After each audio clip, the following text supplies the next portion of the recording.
Definição, né?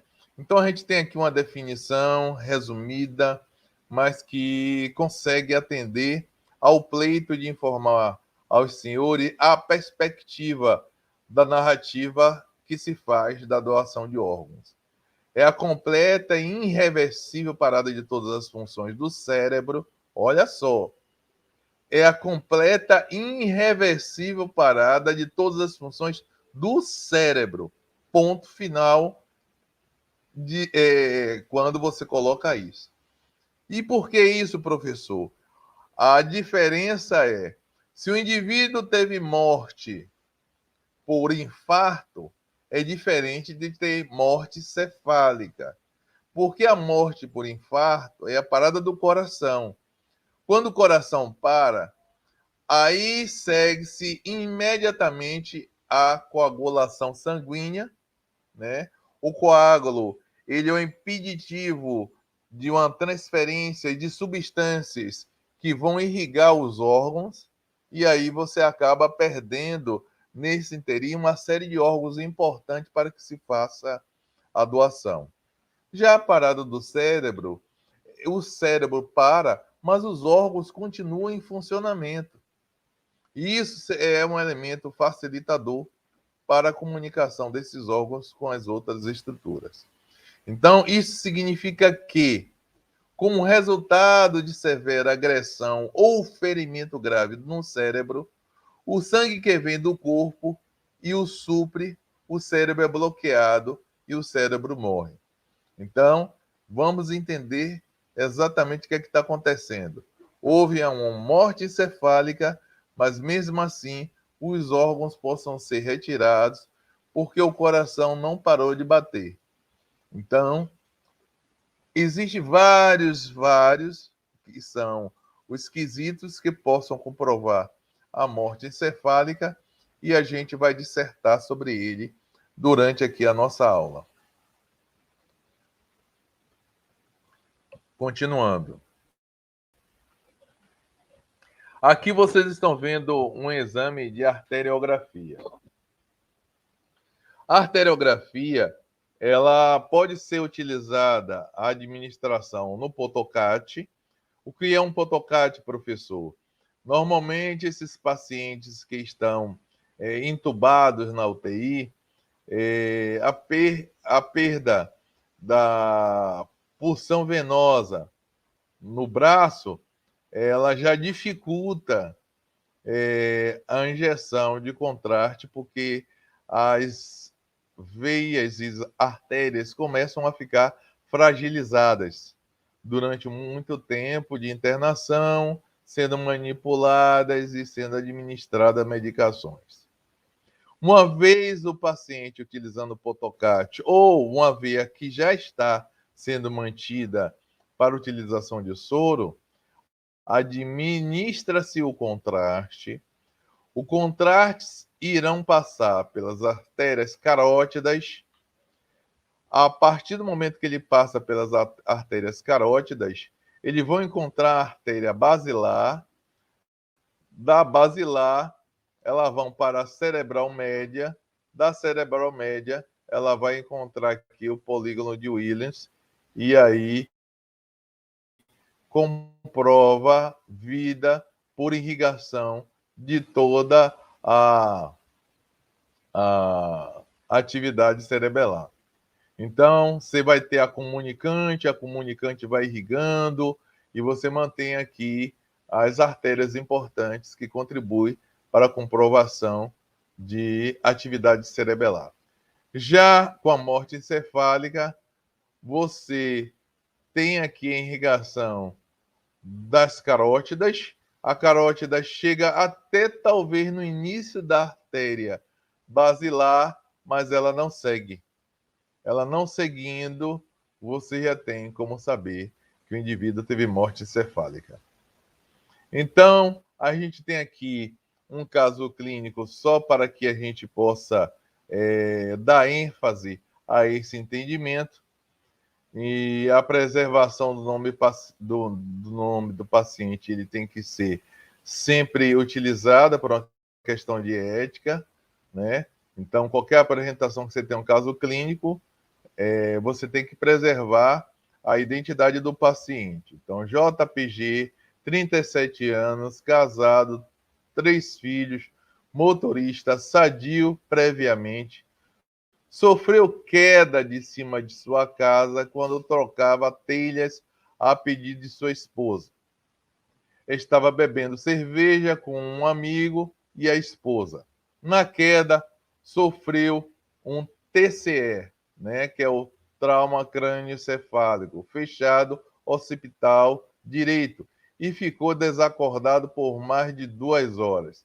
Então, vocês aqui começam a observar que o indivíduo que fica desacordado por mais de 2 horas, a queda e a pancada não foi tão simples assim.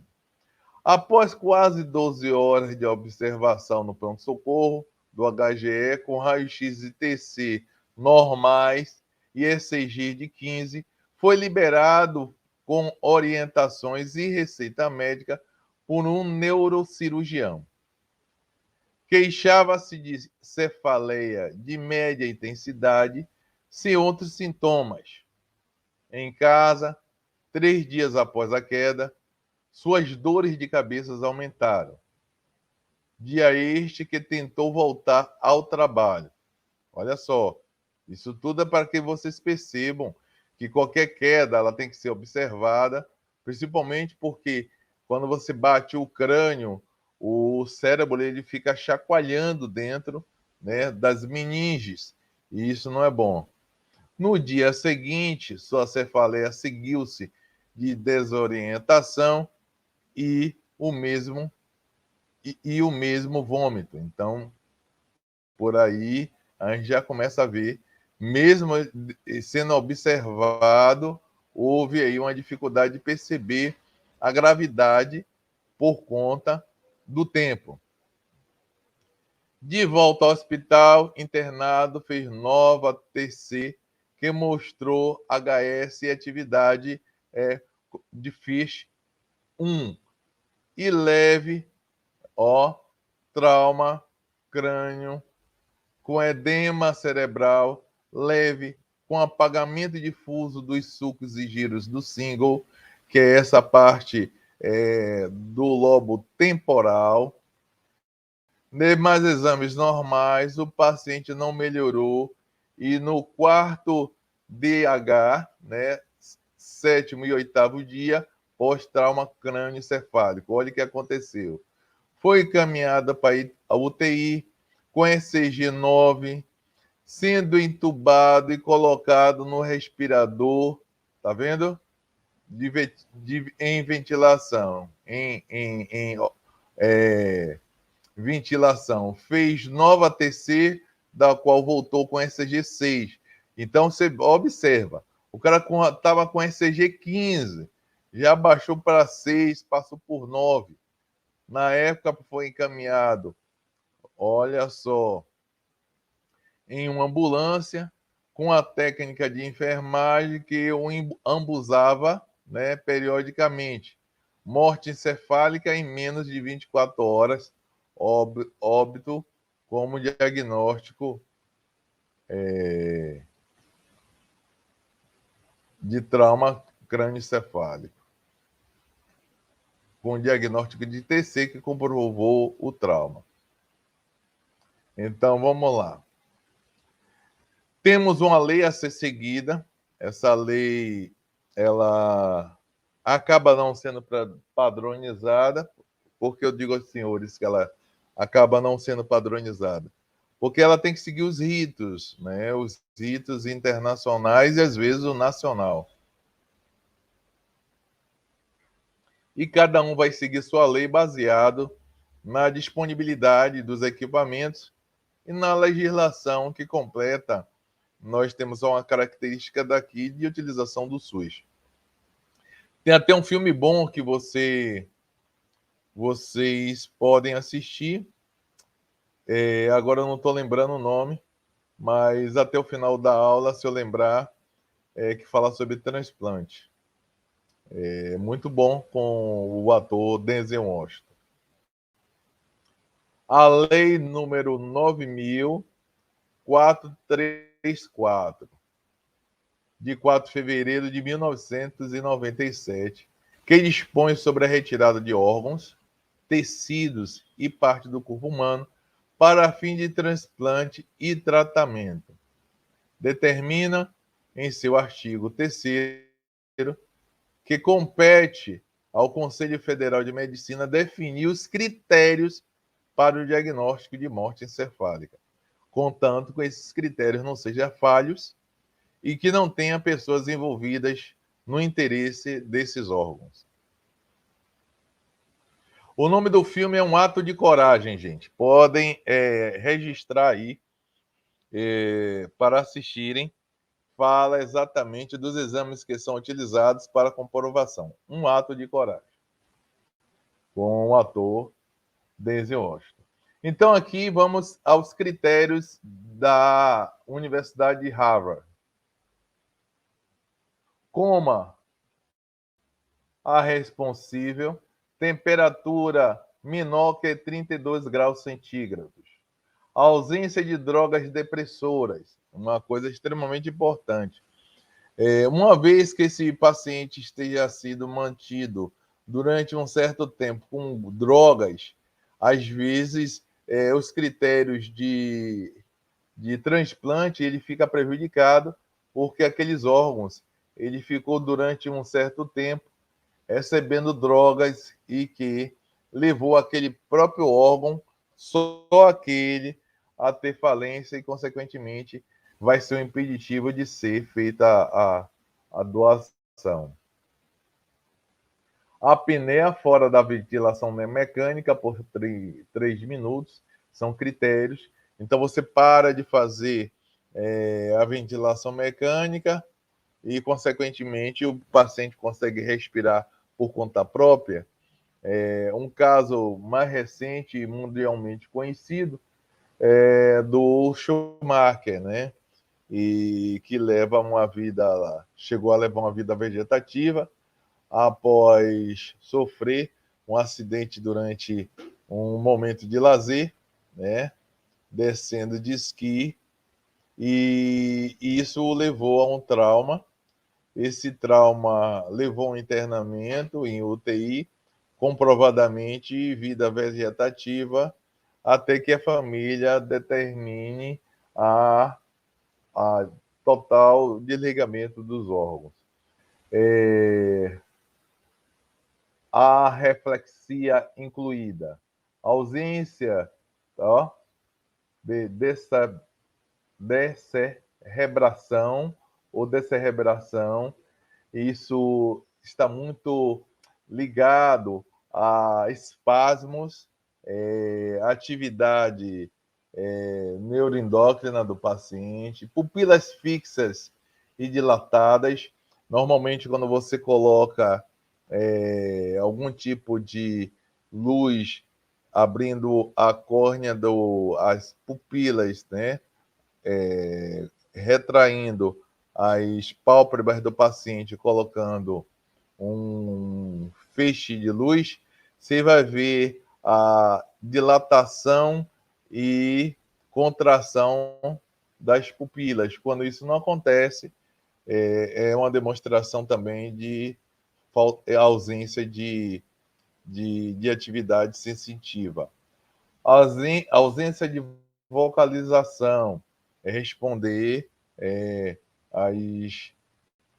de forma consciente as perguntas feitas pelo neurologista. Ausência de reflexos faríngeos e corneanos. Ausência de reflexos tendinosos profundos. Então, os tendões, como falei para os senhores, arcos reflexos, né? Não tem, que às vezes não é nem preciso fazer o contato direto com o cérebro, mas a própria medula já dá essas respostas. Isso tem que ser analisado pelo neuro.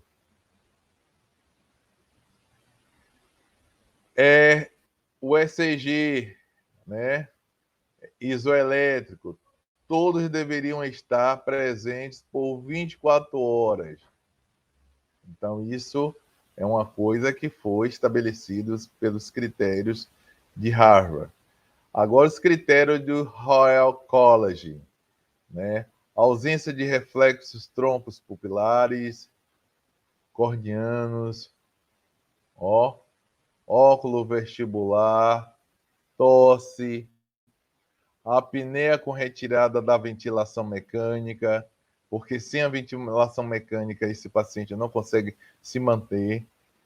Os reflexos podem estar em sinal de mais, e isso são os critérios do Royal College, né? Repetir testes após a observação, EEG e estudo de fluxos sanguíneos completos, ser confirmado por mais 2 colegas, e isso significa que essas pessoas elas não podem estar ligadas ao transplante de órgãos, porque isso pode estar relacionado a ganhos. Então, por isso que o filme Um Ato de Coragem, ele mostra exatamente como há uma interferência e uma venda, tráfico de órgãos hoje no mundo ainda existe, envolvem médicos, planos de saúde, e quando envolve médico, plano de saúde, envolve equipes multidisciplinar. Infelizmente, isso existe, e aqui a gente está apenas apresentando a parte importante, que são os exames, e não a parte da corrupção dos serviços que são responsáveis para comprovação desses pré-requisitos. Né? Pré-requisitos é coma profundo em temperatura maior que 35 graus centígrados. Uma temperatura nesse nível também já demonstra que o paciente ele pode entrar em convulsão se aproximar do pico máximo, que é acima de 40 graus centígrados. Então tem que estar muito ligado a esses detalhes, porque você acaba, se for necessário fazer a doação de órgãos, não podendo utilizá-los. Estrutura do sistema nervoso central não metabólica. Então, tem que ver que o sistema nervoso central ele atende a alguns critérios responsáveis pelo sistema neuroendócrino.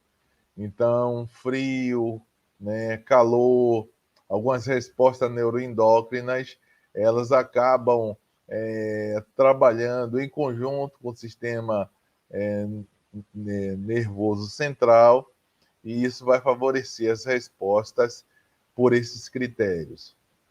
Takas-Foss, de 1987.